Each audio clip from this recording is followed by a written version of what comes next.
To never take another vacation, Pally. Why's that, Chief? Because vacations make you work harder than any other time in your whole life.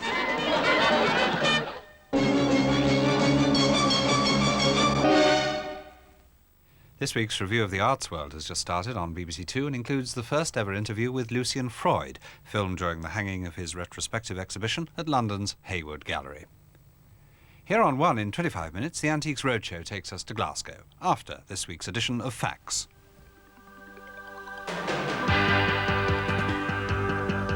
When you're after an answer and it happens each day, when they all say you're wrong and won't believe what you say, don't fall out with your friends, just get on the right tracks. Tune in to us and we'll give you the facts. And in tonight's Facts, You need facts. are women more intelligent than men? You need facts. Is there pulling power in muscle power? You need facts. How British is your car? You need facts. With Bill Oddie, Debbie Ricks and Billy Butler. Everybody needs facts. Thank you. Thank you very much.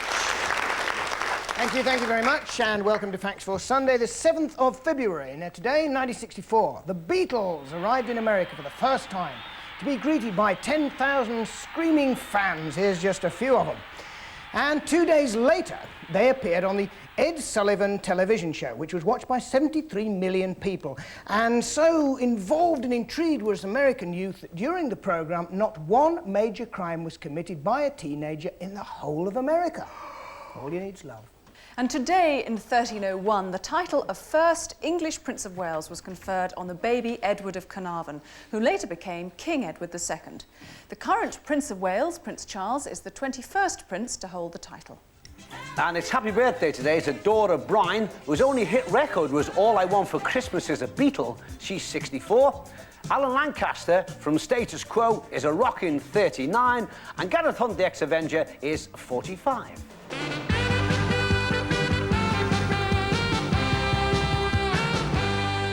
We've had quite a few letters and quite a few calls after our item on blood last week. Mr. Aston from High Wycombe in Buckinghamshire wanted to know whether the same needle is used over and over again for taking blood donations. No, of course it is not.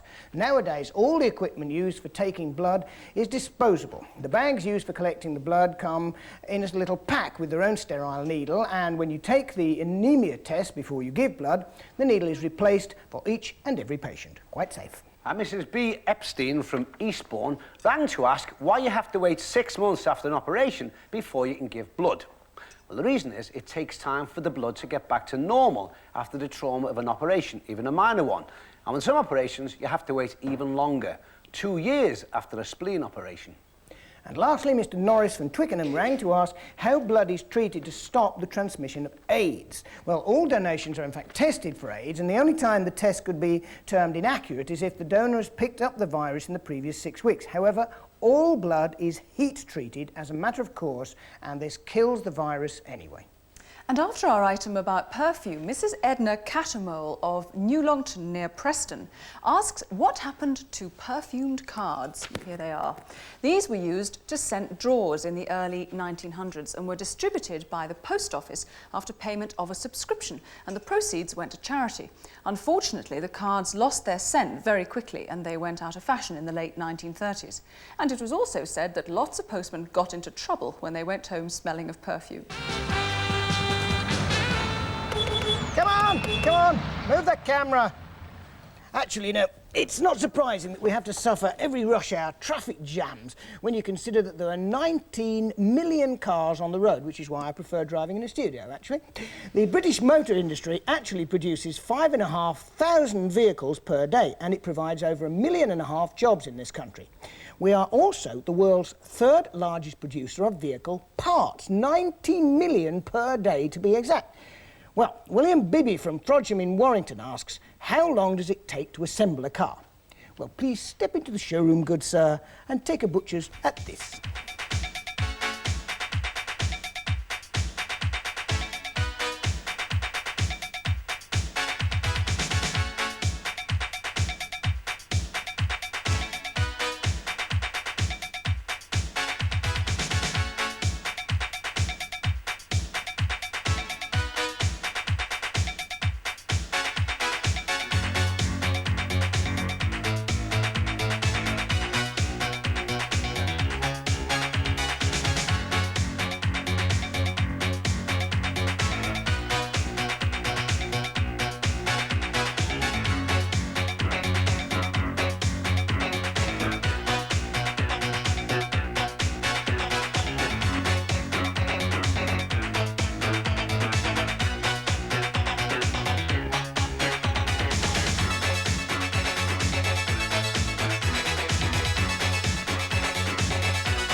in a time when to make a big impression, you decide to come out with one of those world-famous quotes, and you start it and find that you can't finish it, just like these people. To err is human. To have a spin dryer is normal. Read is animal. To write is human. To err is human. But to file things up completely requires a computer. A thing of beauty is me. A woman. A thing of duty. A thing of beauty is... Very expensive at Boots. Nonsense around here, isn't it? Never in the field of human conflict. So many made such a mess. Oh, to so few. One small step for man. It's about 18 little ones for my missus, the way she walks. One giant leap for the world. Oh, well, I wasn't here when he landed on the moon, was I? Yeah, Wasn't here then. Well, were you then, in the pub? Big step for woman. One giant leap for mankind. One small step for man, one giant leap for mankind is correct. But what about the other three? We've got a funny fella here who said he knows them all.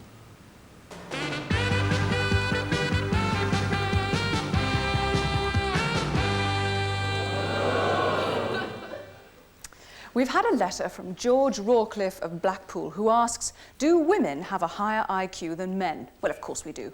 Now then, seriously, there are, of course, standard IQ tests. As it happens, the person currently with the highest IQ is a woman, Marilyn Vos Savant of St. Louis, Missouri, who at 10 years of age recorded an IQ of 228. And remember that the average is just 100.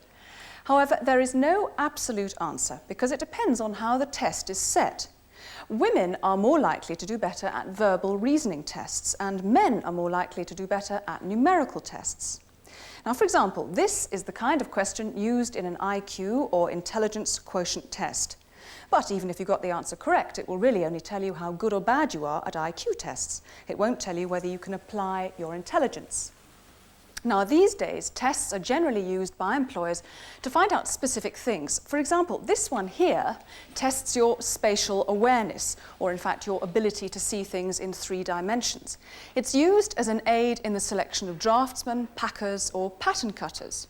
Now, you have to imagine what this flat pattern here would look like if it were folded into a solid object, with these fax logos on the outside. Would it, in fact, make any of these blocks here? Well, we have 3 poor volunteers that we dragged in from the studio audience who have 10 seconds to make their choice. See how you get on at home. The time starts now.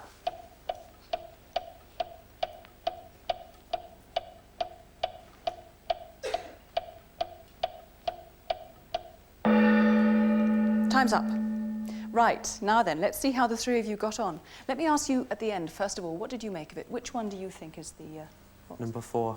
Number 4, okay. And you, in the middle? Number 2. Number 2. Number 2. Number 2. Well, we have 2 people who've got it just about right and one who hasn't, as it turns out. If I fold this like this, let me show you. It's actually exceedingly complicated.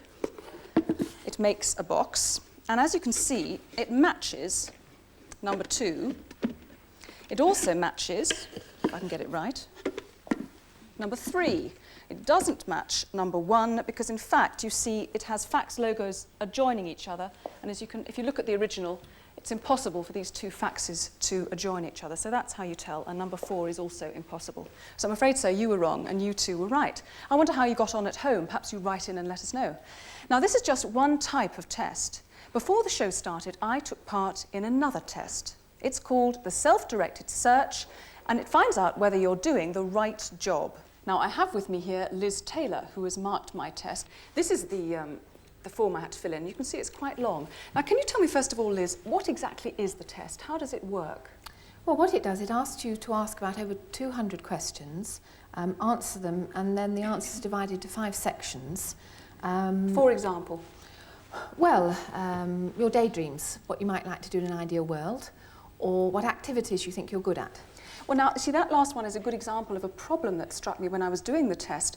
It strikes me that you have to be very, very, very honest, and you could actually delude yourself about what you're good at. Is that a problem? It depends how you tackle it. We ask you to be as honest as possible, but if you do actually think that you're better at something than you're saying, when you've actually come to the end, I can check up and see whether your abilities do actually fit what you'd like to be doing. Right. Now, I did this test earlier. What did my profile, as you call it, reveal about me? Well, you have quite an unusual profile. You have two main strengths. One is artistic, and the other is organising and influencing people. Very bossy. Yes, but you've also got a lurking interest in science and analytical areas. Well, that's true. Am I doing the right job, do you think? Yes. Oh, that's a relief. But if you, thought of wanting to do something else, then I might suggest that you do something like managing an orchestra. That's very interesting, but I think I'd rather stick with my own job. I think that sounds like too much hard work. Miss Taylor, thank you very much indeed.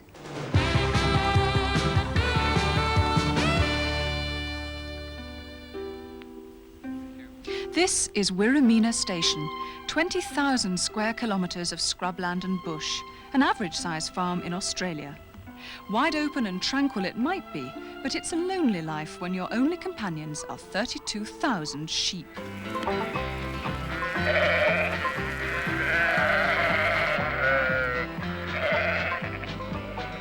The first fleeters brought sheep to Australia, where carving a living from the unyielding outback was not easy. Wirramina Station has changed a lot since then, mostly due to the determination of Barbara Reid, who with her husband Ian, 2 children and a few ranch hands, runs the station. By the pool, one of her few luxuries, I asked her what her typical day was like. If it's a house day, as I call it, it's usually into the office by 9 a.m. and just working a regular office day. We have a computer in the office, which helps us greatly. We bought it in sheer desperation because of our accountants' fees, and we decided, well, if we had to buy their computer time, we might as well have our own computer.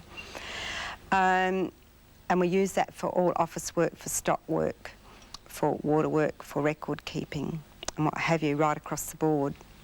We're also looking forward to the day when our waters will be on a microwave link-up with it, so that we don't have to go out physically and do water runs, that we'll be able to just dial up the computer.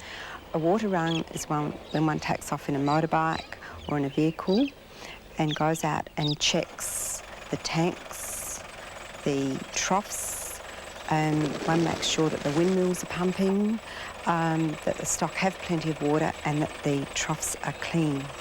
And in summer times has to be done in every paddock 3 times a week, and in winter twice a week. And that's an ongoing process throughout the year. We live completely in a self-sufficient way. We aren't given any services by the government. We have to generate our own power. We have a 17 kVA power plant which generates all the power in the station, the Homestead area. We pump our own water. We have a windmill just out the front. And that has to pump for us, or a pump jack put on that if the wind's not blowing, as it's not today. We have to, I guess, order our stores. We do that on a monthly basis, and we have to make sure that everything we order that we need is in that order for the month ahead. And that's your shopping? That's our shopping, yes. And what happens if you forget the sugar? Well, it stays forgotten because freight is too expensive to just put a parcel like that on a bus to bring it up. And what do you do about buying things for yourself? We do most of our, or all of our shopping almost for clothes by phone ordering. Actually, when I get down to the city and see, all these shops and things, and I think, God, the choice is too wide, and I just go back and retreat back to the pub that I'm staying in and get on the phone. Now, the Flying Doctor gives each station a medical chest, and you're in charge of that here. Have you ever had to give injections? Oh, yes, frequently. We actually, it's not as hard as it seems. The first injection I ever really gave in my adult life, I guess, was one to a railway person at a siding, and it was a great big thick injection. And I said to the doctor, well, I sort of really haven't given an injection like this before, and he sort of said to me over the radio, well, you've injected sheep and horses and cattle. And I said, oh, yeah. He said, well, just make out he's a sheep. So away we went. He said, whatever you do when you start with it, don't stop. And this poor guy, I think he was so ill he didn't care much. One rather personal thing that I've noticed, you have beautiful nails and hands, always painted, and you wear a lot of rings. Do you sort of yearn to dress up and be very, very feminine? No, not really. I rather cherish my nails because people don't expect us out here to attend to those details. So that's rather sort of a oomph at society, as it were.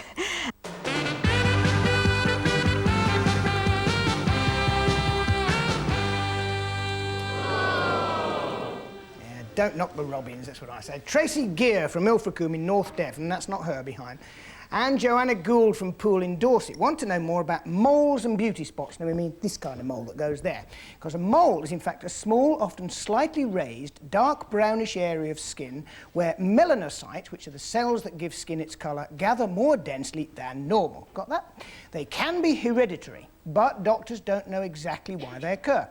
They're one of several types of birthmarks, but they don't necessarily appear when you're born. The majority develop during childhood or even later, and they can appear anywhere on the body, and you're not going to see mine, so there.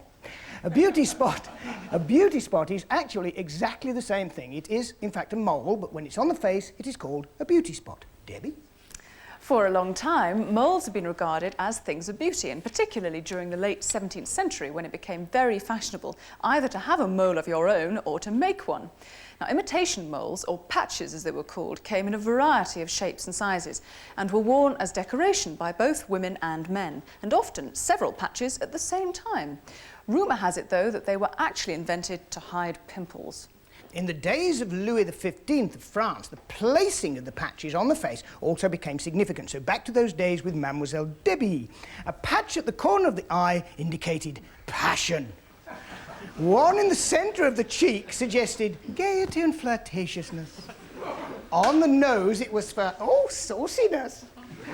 On the forehead for pride and majesty, the full gamut of her emotion here. And on the upper lip, for sensuousness. Oh, blimey, I should say so. Oh, I wouldn't mind a nibble of that. Anyway, since then, there have been brief revivals of beauty spot mania. They were all the rage in the roaring 20s and in the 50s and the 60s with Marilyn Monroe and Elizabeth Taylor, who were both well known for their beauty spots and a few other things besides, of course. And Madonna has made them more fashionable for the 80s.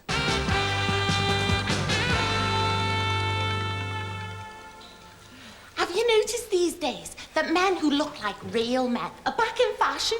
You know, people like Arnold Schwarzenegger and Sylvester Stallone. Well, what I want to know is how men like that get muscles like that. I think I'm about to find out. This body has been voted European champion 6 times, world champion 3 times, and Mr. Universe 4 times. And this body belongs to Terry Phillips. How long did it take you to get muscles like this? To develop a Mr. Universe physique and muscles takes approximately 10 years. 4 or 5 hours a day in the gym, 6 days a week. The total dedication of your life towards your bodybuilding ends. Can anyone do bodybuilding? And is it dangerous? Anybody from 14 years upwards can do bodybuilding. We have in the gym at the moment a 68-year-old lady who's doing bodybuilding. It definitely is not dangerous. In fact, properly instructed, it's the most beneficial and rewarding pastime you can ever have. Do you get one on any special diet? And do you use drugs? Before a competition, my diet consists mainly of fish and chicken, watching the calories, reducing to as low as 500 calories a day. As for drugs, Jill, I neither recommend nor use drugs. What happens when you stop training, Terry? Do your muscles turn to fat? Muscles cannot turn to fat, Jill. What happens when you stop training is you will lose some muscle size and muscle tone. And providing you're sensible with your diet, there is no need for you to go fat or flabby or anything.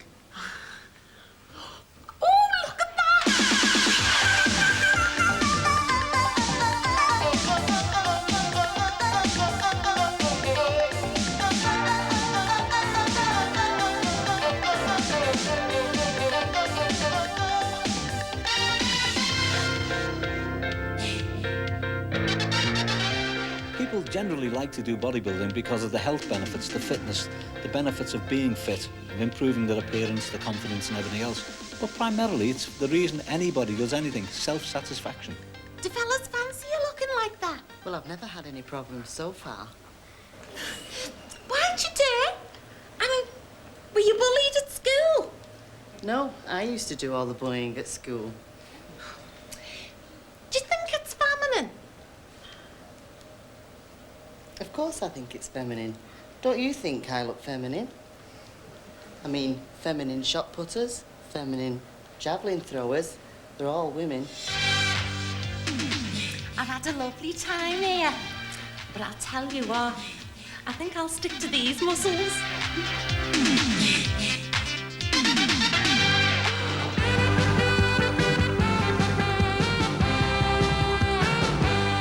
Right, now Maureen Billingham of Ilford in Essex wants to know the difference between red and pink tinned salmon. Well, all the tinned salmon we buy comes from the Pacific shores of Canada and Alaska. The pink salmon lives for 2 years and spawns near the river mouth. The red salmon lives for 4 years and spawns upstream. Living longer and swimming further means the red salmon stock up on more fatty foods than the pinks, and this gives them their richer taste and their richer colour. All salmon are caught before they re-enter the river because as they never eat on the journey upstream, they start to deteriorate and go all thin. So, they also acquire an unattractive watermark when leaving the salt water for the fresh water. Roma Townsend from Weston-super-Mare asks the meaning of the engravings on the edge of pound coins. Well, they were first issued to the United Kingdom in 1983, carrying the Latin inscription Decus et Tutamen, meaning an ornament and a safeguard, relating to the days when coins were made of silver and their edges clipped off as payment. In 1984, a new £1 coin was issued to Scotland, who chose the inscription Nemo me impune lacessit, meaning no one provokes me with impunity, an old saying from the days when the Scottish fought the Vikings. In 1985, the coin was issued to Wales, who chose the inscription Ple diol oivim glard, meaning true am I to my country, a line taken from the Welsh national anthem. And in 1986, the coin was issued to Northern Ireland, and in 1987 to England, who both elected to stick with the original Latin inscription Decus et Tutamen. So that's why they say to coin a phrase. George Marston of Leytonstone wants to know whether it could be dangerous to use the phone if there's a gas leak in the house. Well, in theory, anything that produces a spark could ignite the gas. But British Gas say that a telephone has never been the cause of an explosion, nor could they recreate an explosion this way in research tests. In fact, in their warning video, they actually show somebody making a call. But you should, of course, avoid using socket outlets, using a naked flame, and switching lights on and off. And you're advised to open all windows and turn the gas supply off at the mains. To err is human, to forgive, divine. A thing of beauty is a joy forever. Never in the field of human conflict was so much owed by so many to so few. Yes, yes. Churchill impressions as well, he does. Well, that's it for today. Next Sunday, of course, is Valentine's Day, and I shall be looking into the origins of wedding day traditions. Me and my wife there, look. And next week, more about life on an Australian sheep farm, when I'll be spending a working day with the ranch hands or jackaroos. Next week, I return to my hometown to investigate 2 burning questions for facts. Give me the match light. You better watch out, there's a tease about. Bye-bye. Hey.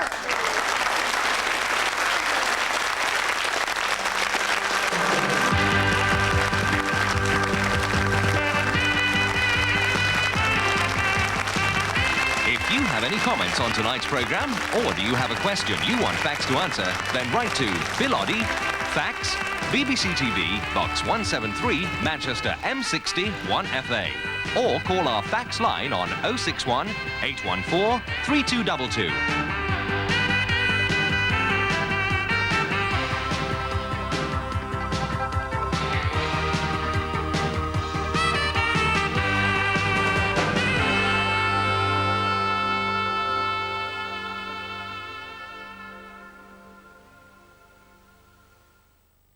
This is BBC One.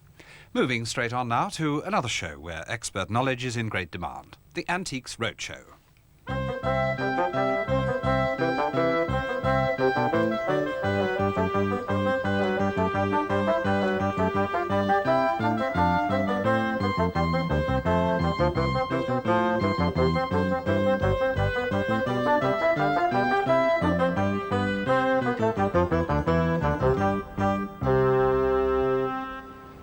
This week we've brought the Roadshow to Scotland and the great city and port of Glasgow, a city that's seen immense change in the last few years.